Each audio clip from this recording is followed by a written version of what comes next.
आज के लेक्चर में मैं एक्सप्लेन करूंगा मोल और एवोगैड्रोस नंबर के कंसेप्ट को। फिजिक्स में हम 7 बेस क्वांटिटीज यूज़ करते हैं। Length, mass, time, temperature, quantity of substance, intensity of light and electric current. तो यहाँ पे मेरा कंसर्न दो बेस क्वांटिटीज़ के साथ है, एक मास, दूसरा क्वांटिटी ऑफ सब्सटेंस। ये दोनों अमाउंट ऑफ सब्सटेंस के लिए यूज़ किए जाते हैं।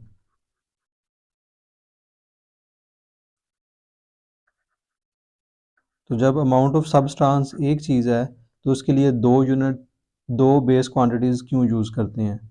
तो मास का यूनिट हम यूज़ करते हैं केजी, क्वांटिटी ऑफ सब्सटेंस के लिए यूज़ करते हैं मोल। मास इन केजी हम मैक्रोस्कोपिक ऑब्जेक्ट्स के लिए यूज़ करते हैं।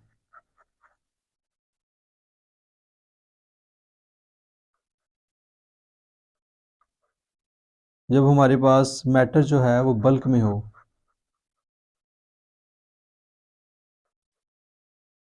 जबकि क्वांटिटी ऑफ सब्सटेंस मोल में हम माइक्रोस्कोपिक ऑब्जेक्ट्स के लिए यूज़ करते हैं।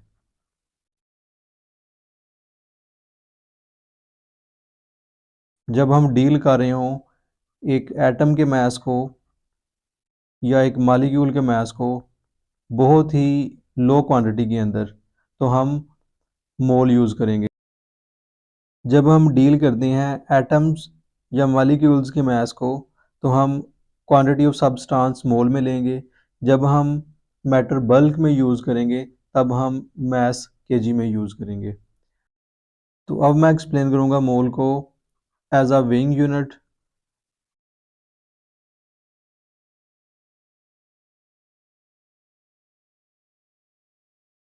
And as a counting unit.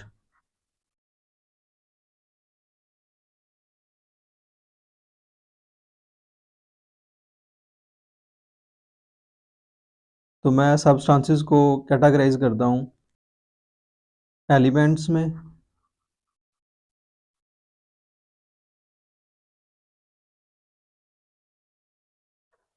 Covalent compounds,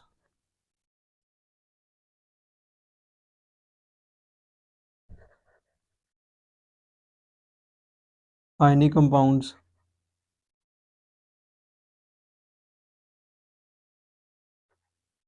ions. Element में होते हैं एटम्स। एटम्स का होता है एटॉमिक मास,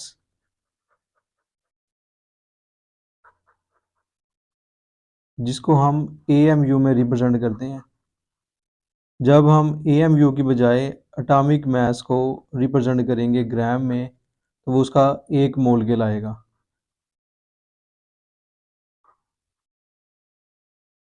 मसलन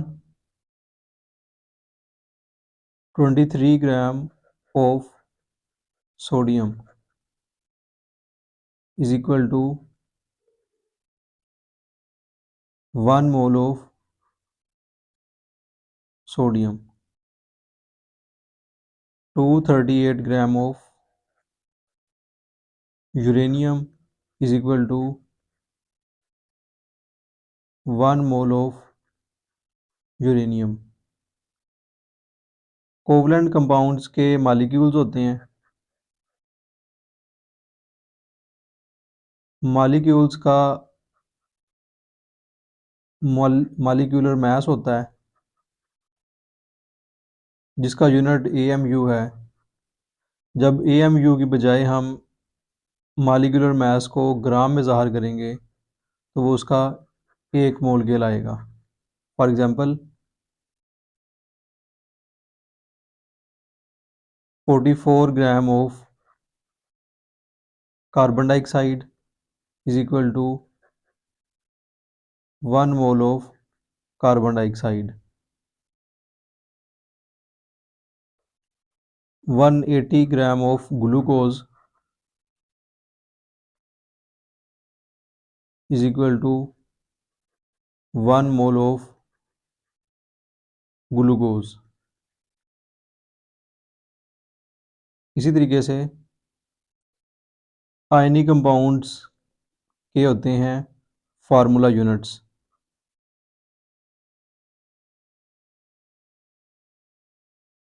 फार्मूला यूनिट्स का मास कहलाता है फार्मूला मास, जिनका मास एएमयू में रिप्रेजेंट किया जाता है। अगर फार्मूला मास को हम ग्राम में ज़ाहिर करेंगे, एक्सप्रेस करेंगे, तो वो 1 मोल कहलाएगा।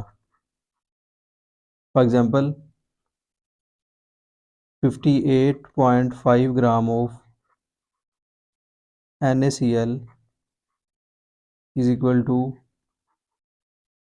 1 mole of NaCl.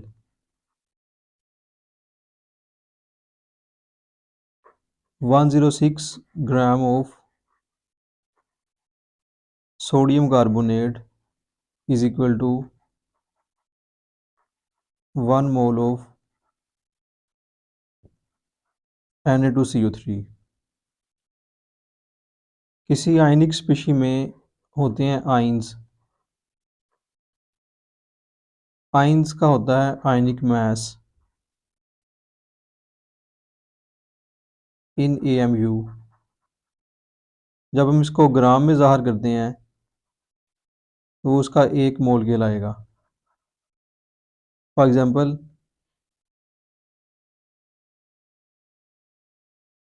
17 gram of OH negative ions is equal to 1 mole of OH negative ions। 96 gram of SO4 2 minus is equal to 1 mole of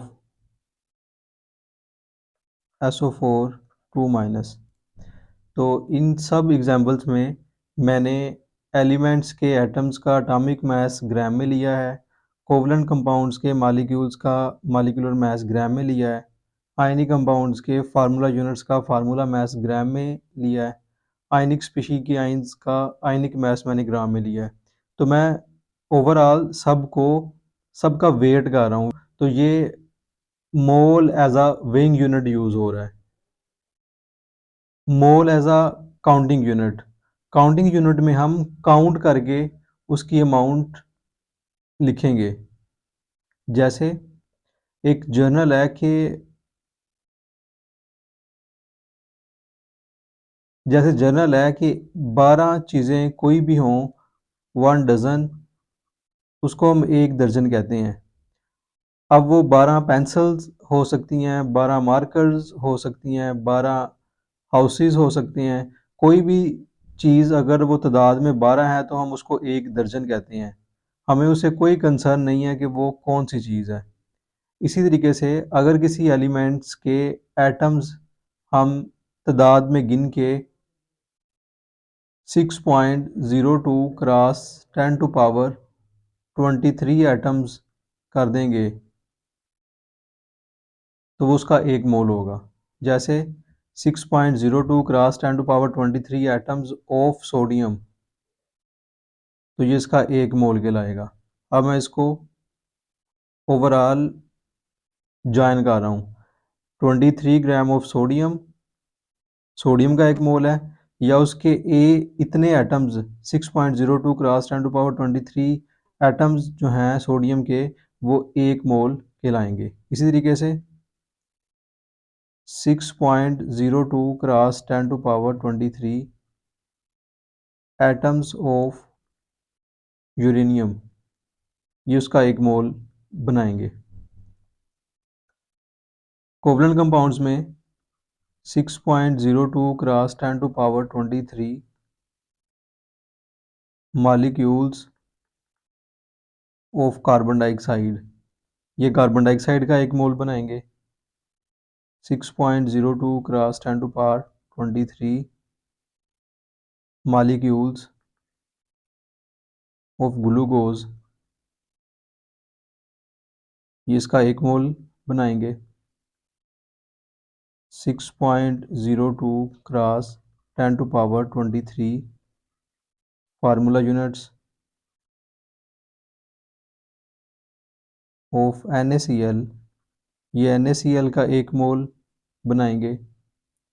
6.02 cross 10⁻23 formula units of Na2CO3, ये Na2CO3 का एक मोल बनाएंगे। इसी तरह 6.02 cross 10⁻23 ions of OH negative ions, ये OH negative ions का एक मोल बनाएंगे।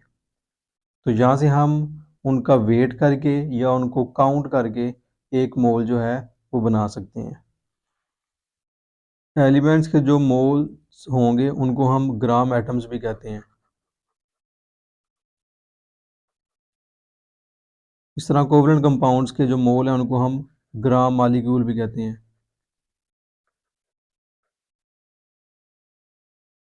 आयनिक कंपाउंड्स के लिए ग्राम फार्मूला वर्ड इस्तेमाल होता है।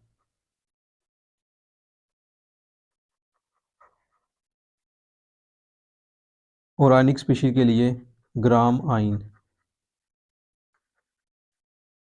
तो चाहे वो आप ग्राम एटम कह लें या मोल कह लें, ग्राम मॉलिक्यूल या मोल, ग्राम फार्मूला या मोल, ग्राम आइन या मोल।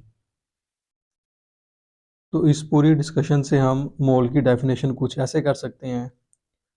The atomic mass, molecular mass, formula mass, ionic mass of substance, element का एटॉमिक मास, मॉलिक्यूल का मॉलिक्यूलर मास, आयनिक कंपाउंड का फार्मूला मास, आइंस का आयनिक मास। जब उसको हम ग्राम में एक्सप्रेस करेंगे तो वो उसका एक मोल कहलाएगा। एवोगाड्रोस नंबर क्या है? एवोगाड्रोस नंबर ऑफ एटम्स हैं इन 1 gram atom of an element, element के एक मोल में या एलिमेंट के 1 ग्राम एटम में एटमों की तादाद। इसी तरीके से number of molecules in 1 gram molecule of a compound, एक कोवलेंट कंपाउंड के ग्राम मॉलिक्यूल में मौजूद मॉलिक्यूल्स की तादाद। इसी तरीके से आयनिक कंपाउंड के एक मोल में फार्मूला यूनिट्स की तादाद।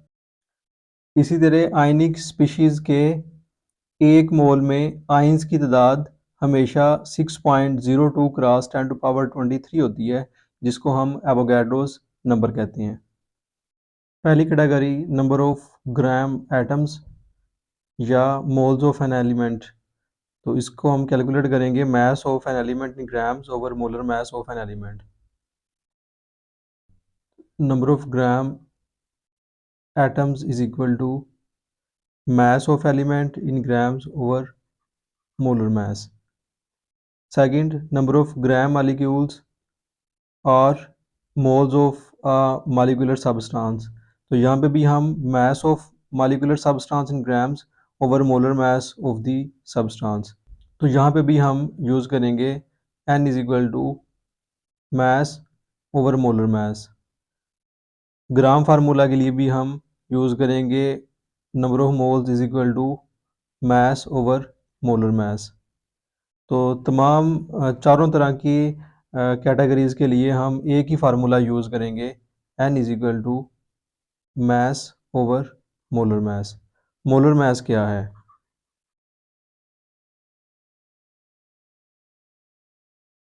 The mass of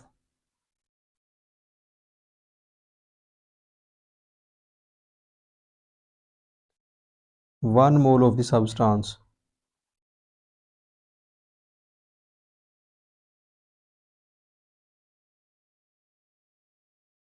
is called molar मास।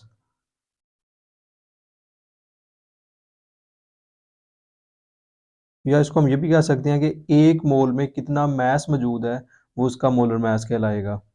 जैसे 1 mole of sodium is equal to 23 gram, तो ये उसका मोलर मास कहलाएगा।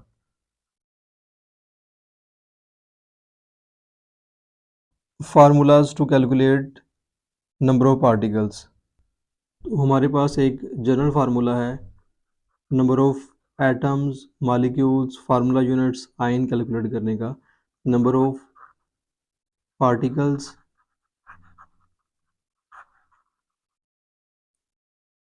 यहाँ पे पार्टिकल से मुराद नंबर ऑफ़ एटम्स हैं, number of molecules, number of formula units, number of ions हैं, is equal to n multiply by Na।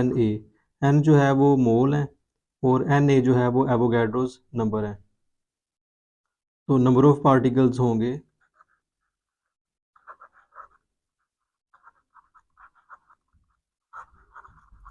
Is equal to mass over molar mass multiply by Na।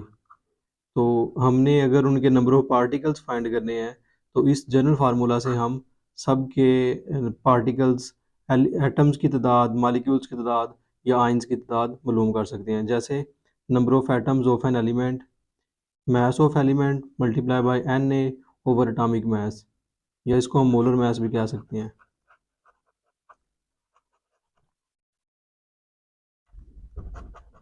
तो इन formulas के ज़रिए से हम number of particles आसानी से find out कर लेंगे। तो हमें दो फार्मूलाज को याद रखना है। n is equal to m over m, यहाँ पे स्मॉल m जो है वो गिवन मास है, कैपिटल M जो है वो मोलर मास है। इसके ज़रिए से हम नंबर ऑफ़ मोल्स कैलकुलेट करेंगे। दूसरा फार्मूला नंबर ऑफ़ पार्टिकल्स,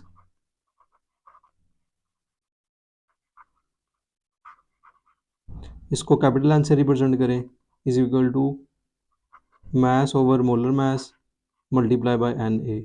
तो इन दो फार्मूलाज के ज़रिए से हम बहुत सारे प्रॉब्लम्स जो हैं वो हल कर सकते हैं। Thank you.